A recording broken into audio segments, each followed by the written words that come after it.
The Lunar Guardsman. By Krimmer. Chapter 42. The Tree of Harmony. I push one more branch out of the way, not caring at all about the sound of it breaking. Normally I avoid doing so, being much easier and smarter to just slip around them. No tracks, no warnings, and, even better, no call-outs to monsters about where you are. But in this area of the ever-free forest the rules are reversed. First of all, it has been too eerily quiet. Too much for even it being near Ponyville. The second reason is that this is Ponyville. Each monster I kill is one less that hops around here. So far, I encountered none. Either the Lunar Guards training excursions have really done that good of a job, or what is mostly left are timber wolves and they stay away from me. Gobrand had a great idea, same as I have a great idea, on which crippled fucker told him about my problem with my memory. Attempt to follow threads of any old memory you have, he suggested, and they might unearth forgotten ones. I decided to give it a shot, especially since I'm all alone in here. That's why I've been singing every little thing that I can remember at the top of my lungs. That's the way, ahoy, I like it, ahoy. That's the way, ahoy, I like it, ahoy. Of course, that means if I happen to meet anyone in here I will be forced to murder them now, because I sure as hell won't be explaining to Luna why I was dancing my way through the ever-free forest. I almost had a heart attack when I heard splashing while I was crossing the river, but it turned out to be just some big, purple, harmless-looking, water lizard that watched from a distance.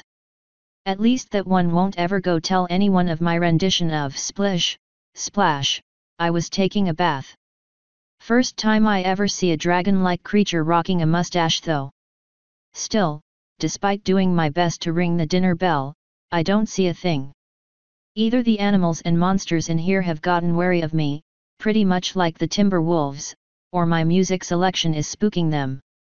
Frankly, I wouldn't blame them. I'm going to get someone else to take a walk in here tomorrow to make sure. Probably Leaf Bitch, can't have her thinking I've been going soft, and she's kind of earned that. You spin me right round, baby, right round, like a record, baby, right round, round, round.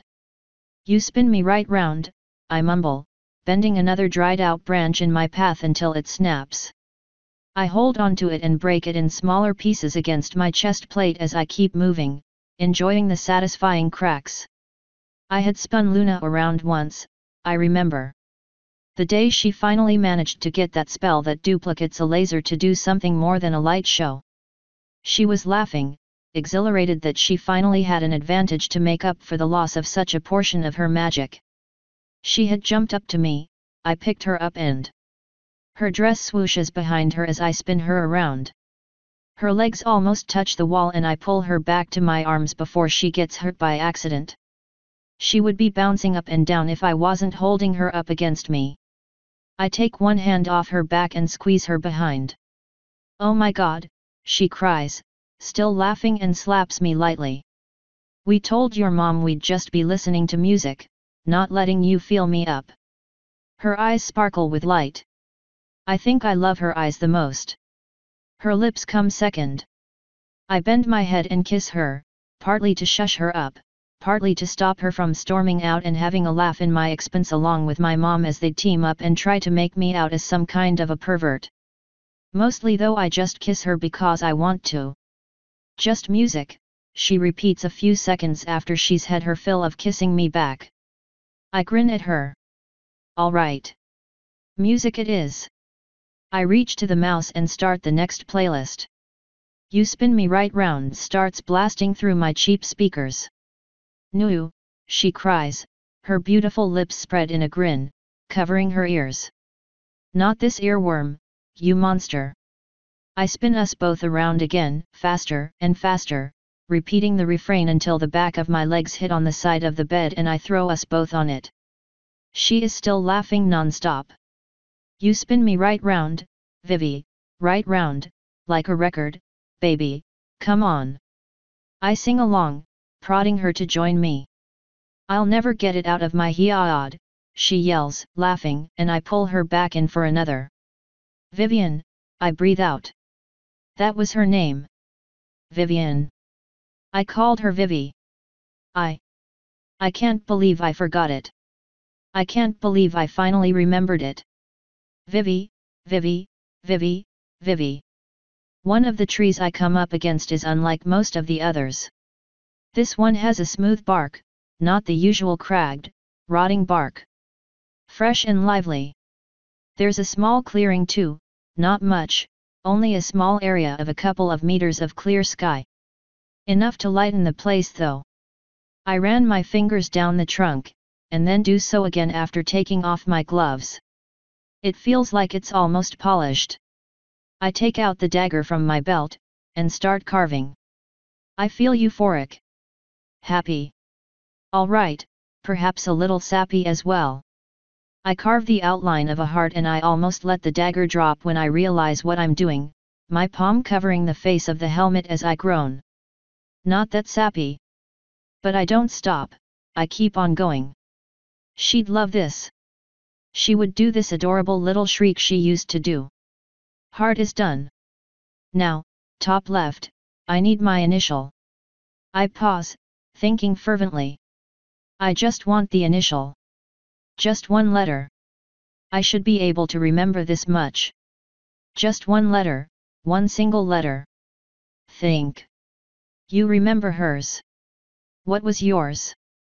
What did they call you? Hey. How is she? Any news from the doctors? Is there going to be a change? She's gone.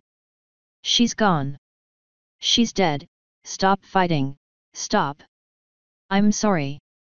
I'm so sorry. I'm going first. Better make sure one of us gets to the other side first, hey? Hey. It's just like back home, remember? The river when we were kids? Only. Vivi isn't here this time. Alright, bad choice of memories. Sorry. Dad, the people back there asked me what my name is. Do I have one? Do you? I heard you say one while you were asleep. Is that one mine or? I carve out an R. It's good enough. I don't use the equestrian alphabet, though that is a little stupid when I think about it. If someone sees it they might guess it's me. Next one, bottom right. It started with a V. Vivian. Vivian, Vivi, Vivi. I carve down a line. And stop. The euphoria is gone. Follow the thread. I did. I remember where and how Vivian died. That is enough of a shot in the heart as it is. There's more. I remember more. Far more. We left her back there when we left. She stayed there, walking and moaning along with all the rest. We didn't. We didn't give her rest. We thought we'd be able to come back once we got home and knew the way, that we would return with help, that I might be able to save her after all. I had forgotten that. Fuck. I yell, kicking at the tree. Fuck, fuck, fuck. I start pacing. I had forgotten. Fucking hell, of course I did. Who in his right mind would want to remember? Stupid, fucking bird and his retarded, moronic suggestions. Like it wasn't enough knowing that I killed her. She's still there. She's still there. I go back to the tree and I drag down another line, half-heartedly. What was it I told Luna back when we were on that area where she had burned down a village so long ago? What matters is that someone remembers, not the monument. I fucking remember now. And if I'm lucky I'll forget it again. Still, it wouldn't be the first time I don't know what I'm talking about. Maybe a monument is something. A stupid, sappy carving on a tree doesn't merit to be called that, but it's all I can do now. Maybe it's enough. I pick up the pack and go on my way once more. I turn back to take one last look, feeling shamed. R might love V. But I know for certain that V wouldn't love R. The ravine wasn't much of a problem. I had brought rope with me, but I didn't need it after all. I found a path leading down, almost carved into the wall of the cliff. Weird. It's like it wants people to be able to find it. It could have been carved by someone else, maybe Celestia, but I doubt she comes around every few years to make sure it's still here. Something keeps it in good condition. I've seen weirder. It's darker down here, but it's the good dark. Safe and still able to see just fine when I get used to it. There's nothing hiding in here but me. I look at the northern direction the gorge is following. Not so much over there. The darkness that runs down that direction is not the good kind of dark. I set off towards it. I want to make sure of that danger first. It's a few hundred meters down the gorge, and it takes me a while to reach it as I climb over rocks and half-covered pits. Harsh ground, so unlike the other direction, one more thing to turn me wary. It turns out to be exactly like Luna described it to me. There's the hidden opening of a cave on the side of the cliff, crouched between the folds of the crevice. Even from here it looks like it might be nothing more than a shallow cave, but I already know that it is not. It is an entrance. And it leads down to the real everfree forest. Nothing has been through in years at the very least, though. No fresh marks of any kind. No upturned rocks, no claw marks, no hair, scales, or worse. Just the air breathing in and out of the darkness. I don't actually need to go in. I don't want to go in. There's danger and death in there, I can feel it from here. My gut screams to steer away from there. Luna drilled in me the need to never go deeper than a couple of meters, and those with the utmost care. But Luna's memories might be faulty. I should make sure. I need to see what kind of danger lurks so near my twilight and my spike. If I know more, then maybe I can stop some of the guards get killed because of me. Perhaps I could place some bait or just throw a few torches in. She's still in that city. Dead and walking. You left her there. I go inside. This is definitely not the good dark. I can feel goosebumps run all over me. I can almost hear them holding their breath, same as I somewhere down below. The slow dripping sound I've been hearing stops, then resumes from another direction. I follow the steep decline for almost a dozen meters, dragging my feet on the ground, when I can feel the difference. It feels as if I crossed an invisible line. Far from where I stand, trying not to lose my senses, I can smell the air coming from the other end of the tunnel. It smells like pine trees, water, and blood. The smell lessens, as something moves and blocks it now. The darkness moves. It shoots like a harpoon from somewhere below, and the hook scrapes along my armor with the piercing sound of nails scratching a blackboard, utterly failing to penetrate it. The curved talon, or bone, or whatever appendage this thing might be, manages to secure a grip on one of the armor's ridges on my neck. There's the lashing sound of sinew being pulled taut, and I'm pulled through the air. Maybe a torch would have been a good idea after all. I half land, half crush on a pile of short fur. There is not the tiniest hint of light in here, but the fury of the thing as short talons scratch the surface of my armor leaves no question as to whether it is friendly or not. My head gets knocked, and I accidentally bite through my lip. Not a moment later, I feel jaws wrap around my left paw, drawn, needle teeth gnashing against the metal. Fucking hell, how big is that thing? If it had gone for my head instead, it would rip it off. I start fighting back, holding back groans of pain as the shock from the slashes on the armor reach my body. I pull a dagger out of my belt and strike, fast as I can before it changes its mind and moves its head from where I know for certain that it is now. The dagger's point gets stopped by a thick skull, and lodges there for a half-second, the thing growling in anger as I hurt it. Almost panicking because I can hear the leather straps groaning in protest, I pull the dagger out, grab the extremely large head with my left arm, and pull it sideways as much as possible. Then I try again, using a wider arc and much more force in my swing. The dagger doesn't slow down. It enters the skull with the sound of a cleaver hitting a butcher's block, and the smell of fresh blood infests the surroundings. It becomes a frenzy after that. There's fresh meat lying down now, and too many hungry mouths. The corpse of the creature is ripped away from me as a huge mass leaps on it, fighting among itself for first rights. The subsequent bloodletting inspires more into the fray. Growls, howls, and screams echo in the tunnel, the scent of blood and bowels filling every nook and cranny.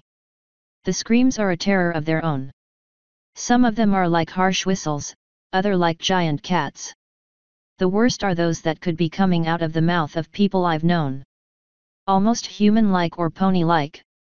I don't get a reprieve. The blood that splashed on me attracts them to me.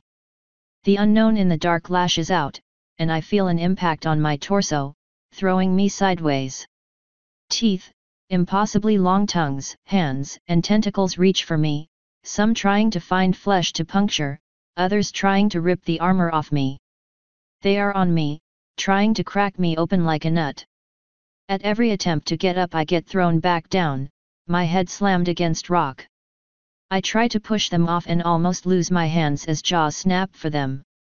There are too many, too heavy. I scream at them, and they scream back. The bandolier of grenades on my chest is ripped and gone.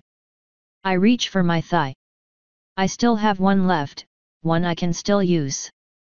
I take it out and remove the tab which blocked the runes from activating. All that stops it from going off is the fact that I'm holding on to it. I try to throw it, but they won't let me. I'm being shaken left and right like a rag doll, and it's a wonder my spine hasn't snapped already the way they twist me. I get my chance, a single moment where I can move, and let the grenade fall, jumping into them. 1 second. Something wraps around my throat. 2 seconds. It starts choking me, but I can't fight it off. 3 seconds. My right arm is taken in a solid grip, and it starts pulling. 4 seconds. A long talon has found a gap and is sinking into my sides while my arm is in danger of being torn off. My shoulder is in flames, and it's about to pop off. 5 seconds. The flash grenade goes off. The light is blinding, even with my helmet on and my eyes closed. The explosion of sound makes my ears ring and pain blossom in my head. The screeching of the monsters around doesn't help either. But they let me go. I can stand up. I got a few seconds I can use. All I know is that I hold my hammer with my right hand and another dagger in the left. I feel bones break under the hammer head. I feel flesh punctured under its hook. Flesh is sliced across the dagger's razor edge, and too often I have to fight back without weapons, the body's too close to swing. They come back on their senses and are back on me, and I pummel everything in range with the thick vambraces on my arms. I grab on one of them and my knee keeps going at its belly like a jackhammer, the horns on it slicing it open until I feel a gooey mass run down my legs. For every strike I hand out, I receive 5. The armor stops almost all of them, but the bruises pile up, and I am almost certain one of my limbs was going to be torn off me on another 2 separate occasions. A few more teeth and a few more claws manage to find the seam of the armor, drawing blood but stopping short by mail and the padding underneath from doing too much damage. The mass of teeth fights against itself as much as it fights against me now. Every kill means one or more out of this fight as another smaller skirmish breaks over the warm, bloody meal. As the blind battle rages, the sound of fighting is replaced by the tearing of flesh and satisfied snarls as they sate their hunger. I lose myself in the fight. More than once I come back to my senses as I scream like one of the monsters themselves, bashing bodies until they stop twitching and snarling my way to the next one. Then everything goes numb again, action replaces thought and monstrosities become mere slabs of still moving meat, and I don't know if it's seconds, minutes, or hours until I get back to my senses for a brief period of time before I lose myself again. There is a small reprieve. I can move on my own and I'm no longer dragged from one melee to another. I take deep breaths, trying to catch my breath. Despite my exhaustion, I listen intently, wary of them. My hearing is not that good when wearing the helmet, and my ears still ring with the knocks I've received. It's not good but it's enough, and even if what is attacking me now is silent, there are still cues. An inhale. Muscles flexing hard enough to sound like rope twisting. Air being displaced. I raise my arm up just in time to protect my head. It sounded almost like a whip. I grin. It's only one and it uses a tentacle, and if that's how it attacks it will do fuck all on my armor. With that kind of speed and thinness, even if there's a talon at the end of it won't pierce through. I pull back just a half step and invite another attack. It obliges. I manage to bait it upwards a couple of meters near the entrance this way. 2 meters away from what skirmish is still fought and from the noises of corpses being devoured. There's a hint of light as we move towards the exit. I can see what one of the things down here look like if I get it close enough. But the thing in the dark stops. It probably rethinks on whether it should keep going after this bloody thing that moves too well despite the fights it has been in, or go back and try to claim a corpse. I don't let it go. I step forward. It attacks again. No dodging this time. This time I block. I take another step forward, and I hold the hammer at the top and bottom of the handle with both hands. The tentacle wraps around the midpoint of the hammer, and it tries to pull it away from me. Well, fuck you too. That's mine, you're not getting it, and you're the one getting fucked over for almost eating me. I shift my grip so it's on the tentacle, not letting it go of the hammer. It's like almost fishing now. Come on, fishy, fishy. Let's get a good look at you before I gut you. Come on. Up we go. And up. And up. It's fucking strong as hell, and I'm dragging it up an incline. It's strong, but not strong enough based on the weight and mass I can feel I'm dragging. It must be weak. Hungry or wounded. All of them must have been like that. No wonder they didn't manage to shred me apart with as many as they were in there. It starts screeching and it crackles and pops. This is fun. Heavens, maybe I should get a hook and spend an hour or two every day here. This could make a nice hobby and I'm feeling mean enough to cause some suffering back to them. If I had the time, that is. One more pull, and an outline becomes visible. A few more, and. That's not a fucking tentacle. That's a finger. The nail is thick, jagged, and warped. The skin is shriveled, and unlike anything human or even animal I know of. There are spots where it is covered with hair and spots where it is bald. A moment later I realize that these are not hairs as much as tangled soft hooks. It's thin and composed out of dozens of knuckles. It tries to pull back. I grab the disgusting appendage and pull. It lets go of the hammer, tries to escape, and its knuckles strain and break as it wrestles to slip from my grip, but I don't let it go. I keep pulling, reeling it in. I've got to see what it looks like, what is at the other end of the elongated finger. I pull it to the light. I see its face. It has a mouth, it has many mouths, but no teeth.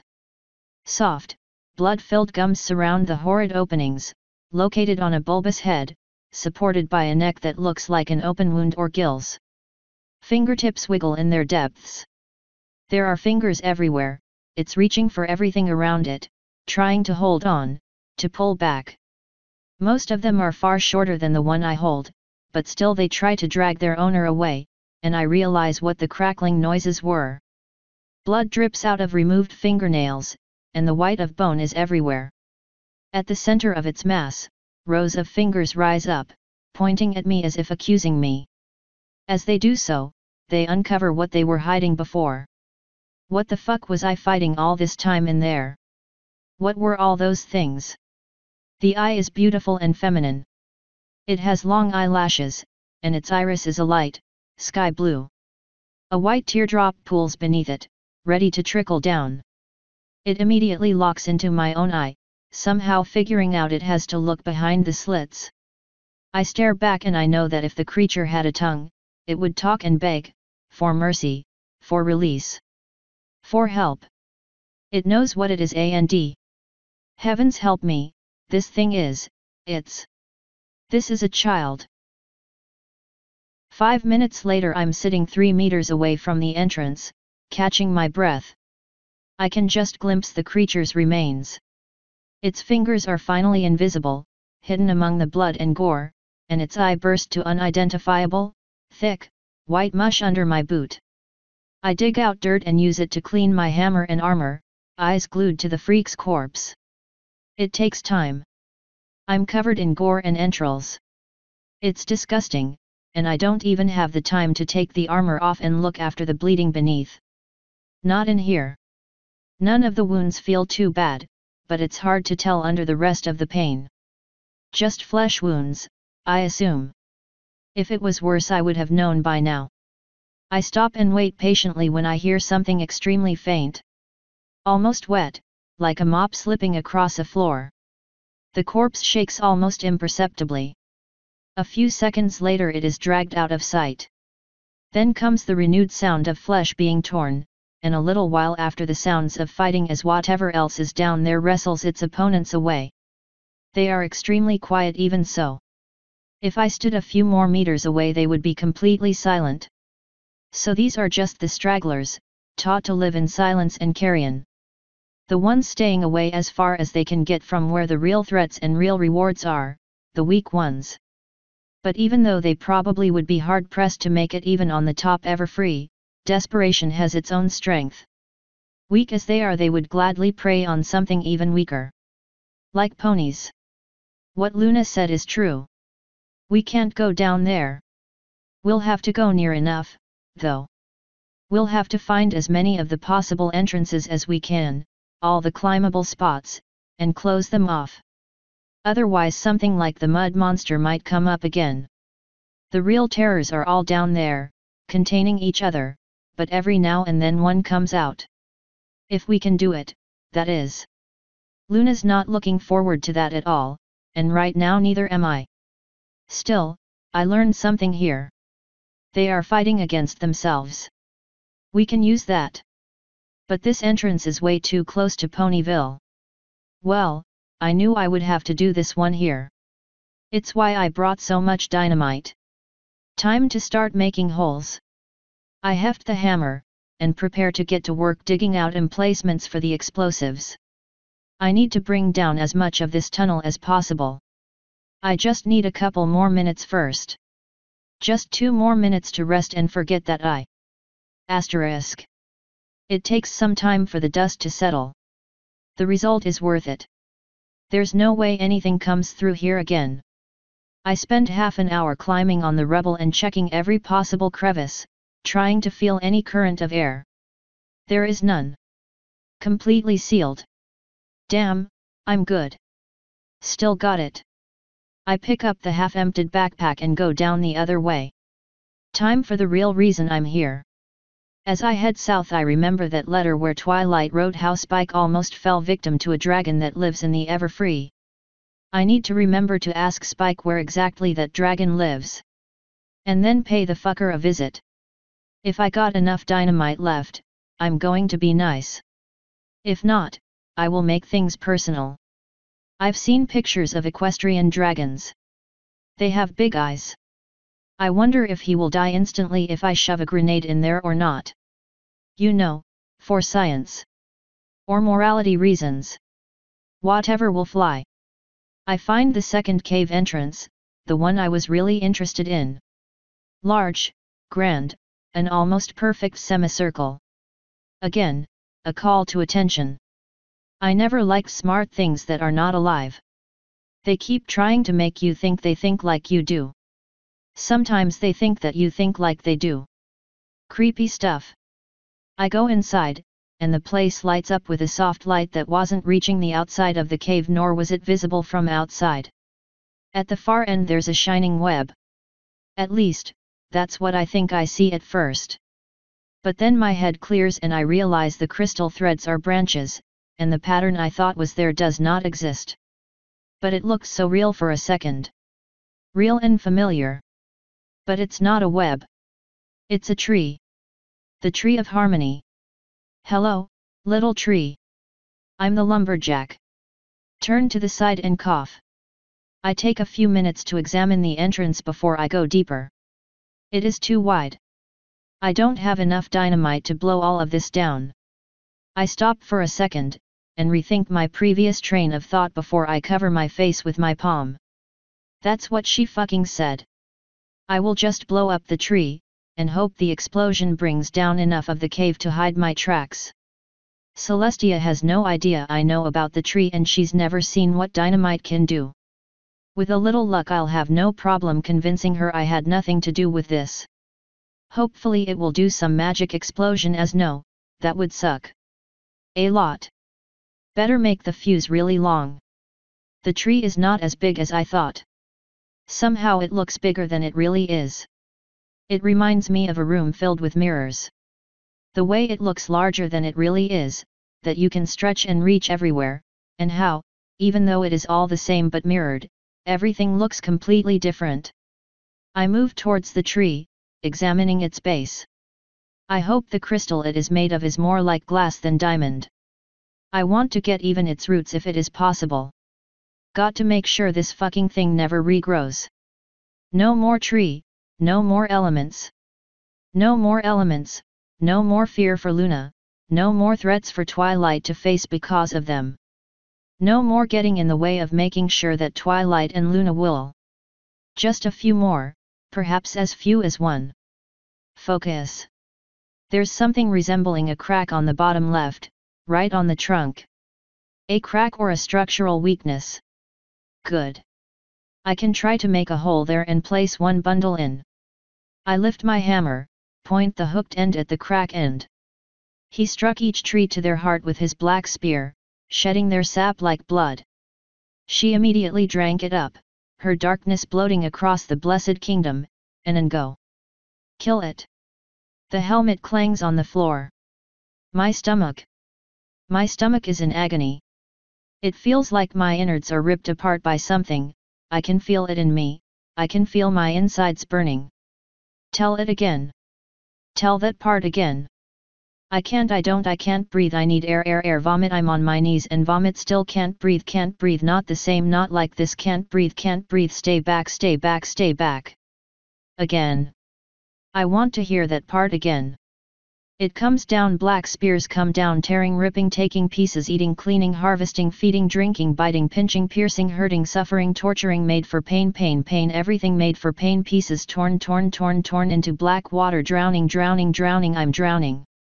He spread his power. He used others. A web of his own. He couldn't devour the light, so he had her to do it instead. That is certainly an idea. Tell it again. I want to hear it again. Tell it all again. My skin burns, it burns, lashes, rips, stabs, shots, whippings, teeth, so many teeth and claws and nails and fire. Again. Tell it again. Again. Again. Again. Again. Again. Again. Again. Again. Again. Bones break, fracture, crack, arms, legs, ribs, skull and jaw and fingers and shoulders, it all heals and hurts and breaks again and again and again and again and again, and the fire doesn't stop, the lashing doesn't stop, the pain doesn't stop, the laughter doesn't stop. Asterisk. I stay on all fours for almost half an hour, waiting for the shakes to stop. The nausea in my stomach fades away as time passes. Must have been the stink from the tunnel.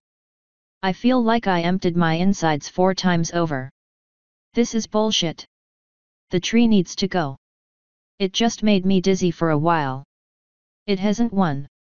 It hasn't fucking won. I wipe my mouth and look up.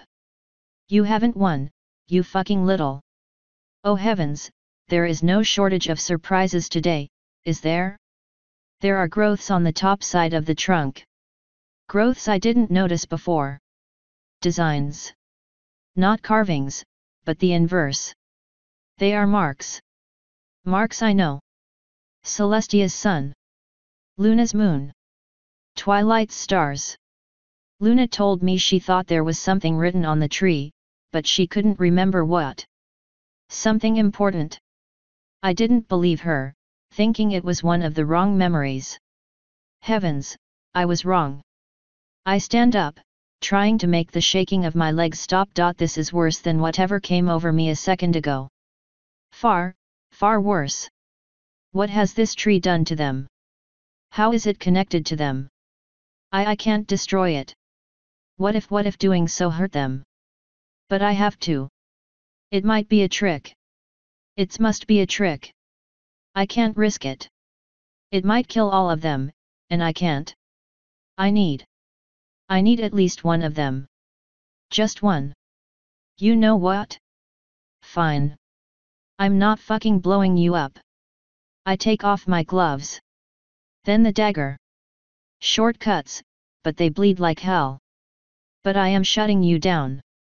I run forward and place my blood-coated hands on the tree. Asterisk.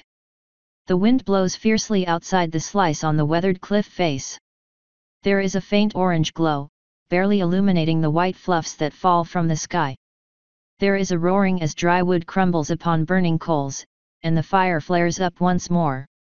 Inside the cave, deeper than where its current occupants currently warm themselves, the previous inhabitant is blood dry, his fluids drank greedily by the hungry soil. A slab of bear meat has already been cut aside, pressed between rocks as to be ready sooner. What is this? How are you doing this? A child, barely older than 8 in form yet in truth much, much older, skimps out of its rough clothing, shedding wet cloth and hand-stitched coat. It grabs the blanket left for it on the side, but with a flick of its bright blonde hair it changes its mind. It's a young girl, and despite its travels through nightmare forays it is still beautiful and untarnished, body, mind and soul. The girl scurries forward, and before the other occupant has a chance to stop her, a veritable giant, full of muscle and blackened almost whole, she ducks under his clothes, finding refuge between his warm skin and the clothes toasted by the fire. Don't do this to me. Please, please don't do this to me. What the hell are you doing? The man bellows, caught unaware and feeling cold wetness rub against him.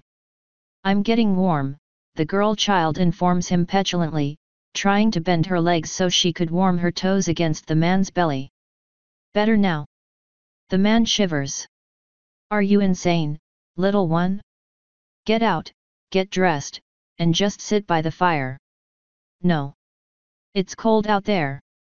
Not if you sit by the fire. Come on, all you are doing is pissing me off, the man warns her. A small head covered in gold peeps out of the neck-like of his clothes. The tiny nose almost touches his jaw, and clear blue eyes stare into his black ones. I don't want to, she says, resting her head against his shoulder and pulling her arms and legs near her torso under his clothes, getting comfortable. I'm going to sleep now. Good night. Fine. Sleep half naked.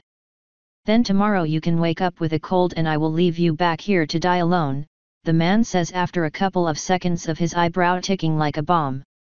K. Good night, Daddy. The man lies carefully back down on the ground, as close to the fire as he can. Just die in your sleep already, he grumbles. He reaches out, and manages to hook the blanket the girl scoffed with a hooked finger. He folds it twice, and places it over the bundle on his chest, covering it and safe-keeping its warmth. A few extra pieces of cloth are folded likewise and placed under the head of the half-asleep girl. The man spends a few seconds measuring the burning rate of the firewood before he nods in satisfaction. Then he pulls the rough knapsack over to use as his own pillow. The wind howls death and cold outside the cave for weeks, never reaching the two inside. I didn't mean to. I ran back. I tried to go back. I went back. I went back. You shouldn't be able to do this. You should be turned off. Dead. What are you doing? What are you trying to do? How can you possibly do this? The man falls against a boulder, trying to gain his breath, hoping to restore his strength and push away the pain. Both physical and mental. He is still crying, though he is not able to tell. He just lets the tears fall, making their way down his face and drip to the dried stone desert. No. I don't want to see this. I don't want to remember this. There is still blood on his hands and on one of his trouser legs. Blood that sprang freely when the tip of the blunt knife he still has on his belt pierced through the artery of a woman he had known for most of his life. He had grown up with her, even if they had never interacted a lot as children, older than him as she was. But now she was dead, his face the last image she saw as he promised her lies. It was a mercy, he repeated to himself. An easy death. She couldn't move, he reasoned, and there was no way to help her. But he had wanted to. It galled him that he couldn't figure out a way, that he hadn't tried longer, harder, but he only had seconds. It wasn't fair, there was no time. So he repeated to himself that there was none. That he did the best he could. Repeat it long enough, it becomes truth. There was no other way. There was no other way. The man keeps going, uncaring for the tracks he left behind him now. The blood dripping from his stomach was enough if those that inflicted it to him meant to follow, and he had no way to stop it, even though he tried. He doesn't believe they will come after him either way. The burning pain tells him all he needs to know. He will live but only for a day or two, days brimming with agony and screams. They knew that. He makes his way over rocks, crevices, and hills. Always one more, always the next one to be the last. There is no belief that he will make it. His steps are sloppy and he loses his balance more than once, hitting his head against the unforgiving ground over and over. Each time he takes longer to stand up again, sweating under the strain. The sun has set, and the cold is becoming almost more than he can bear, his bloodied body slowly losing the means to keep itself warm as time passes despite the fire burning inside him. The man is dizzy, and his eyesight is blurred. He can barely think. Still he pushes himself. He keeps moving, not knowing how to stop, and then he sees something. She stands, overlooking a tall cliff, and gazing up to the stars. Her hair is black, and she is dressed in dark blue that glitters with speckles of diamond and silver.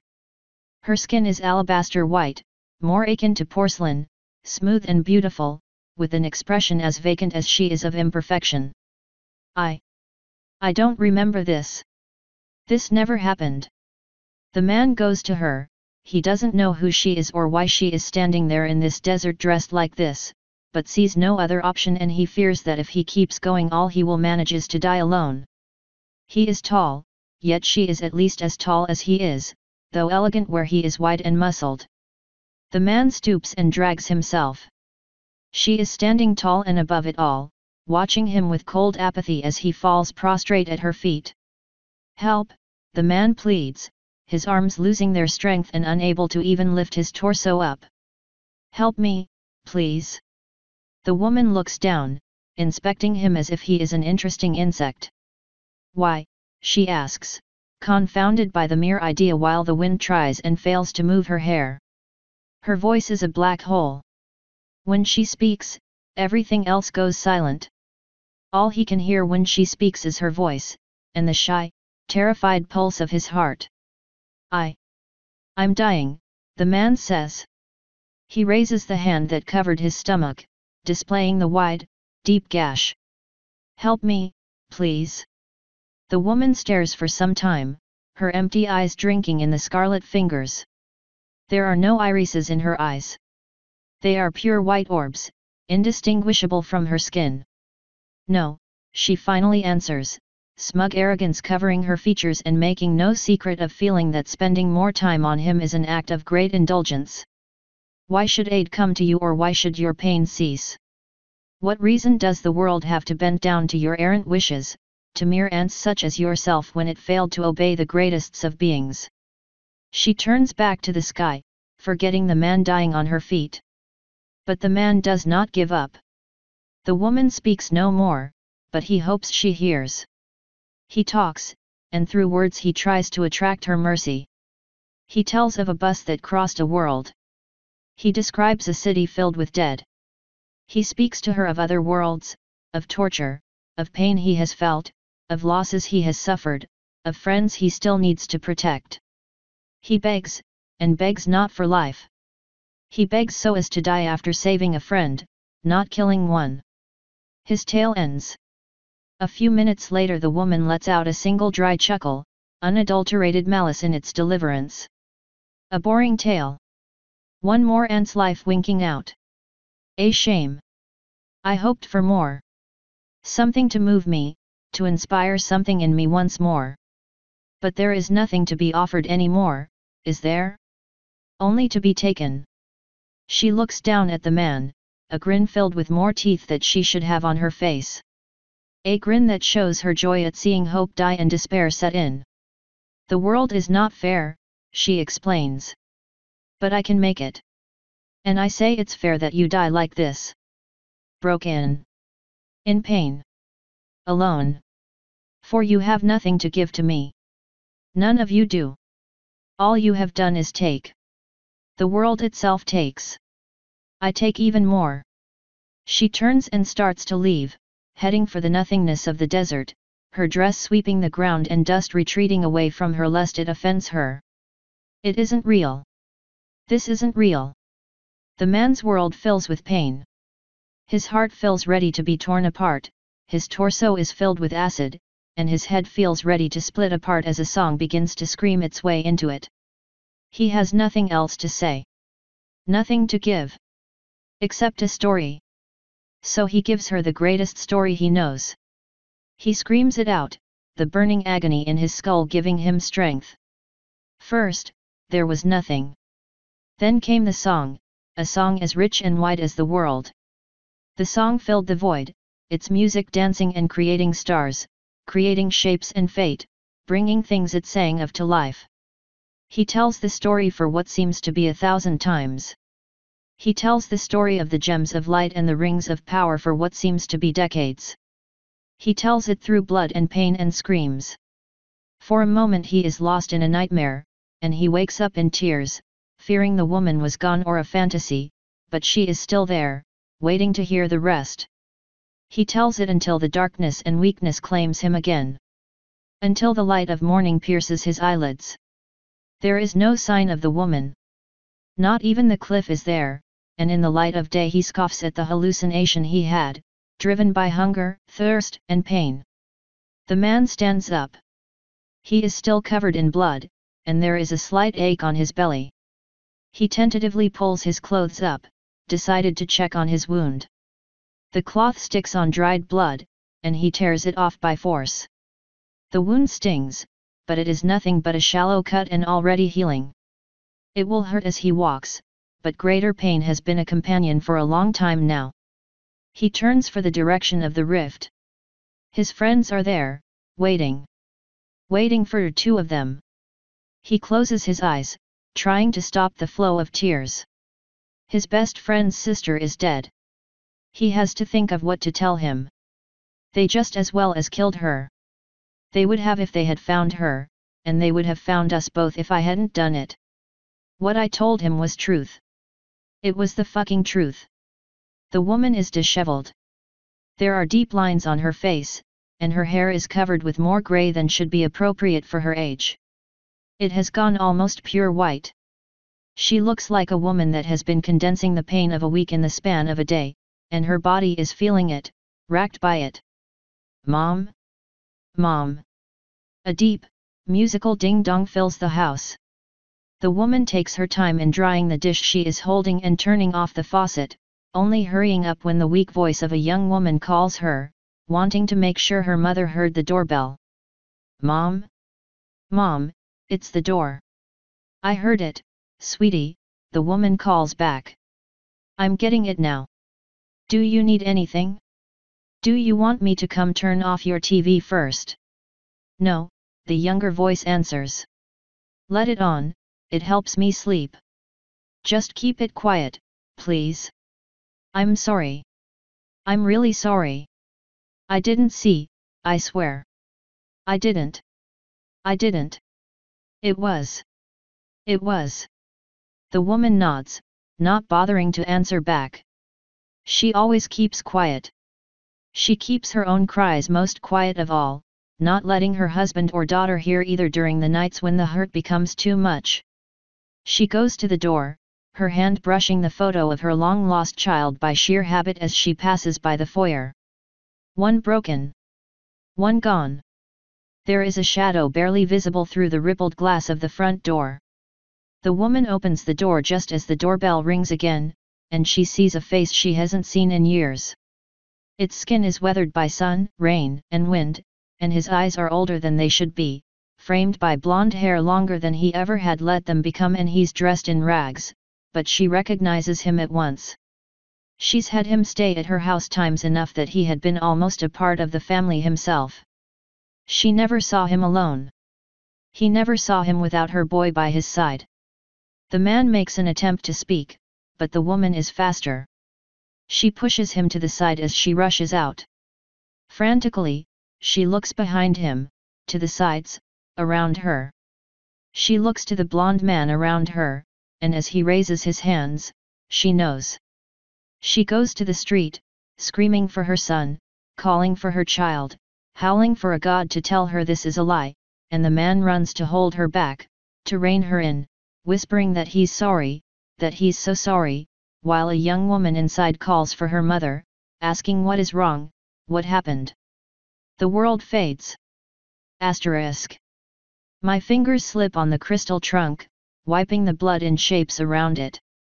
I touch the tree again and again, patting it in an attempt to find the proper spot, hitting it even, trying to bring it back. No, no, no. Show her to me again. Show me home. You can't do this to me, show me my home. Let me talk to her, let me talk to her. I'm here. Mom, I'm right here. Work, heavens damn you, work. I cut my hands worse as I hit them against the sharp angles of the tree, but I don't care. Fucking work, let me speak to her, just one word, one single word, please, please. Mom. Mom. I'm here. I'm all right, please don't cry, I'm fine, please, please don't cry. This isn't fair, this isn't fair. Let me talk to her. Please. Please. I'm sorry. It was my fault. It was my fault. The world outside the cave starts filling with sunlight when I finally give up. The tree is covered with blood, some of it dried up, yet its glow is uninterrupted. I pick up my helmet and leave, abandoning the backpack and the dynamite behind. There's nothing I care to do with it anymore. I half run out of the cave, my head bowed low. I lost. The tree won. Asterisk. But I'm not giving up. I'm never giving up.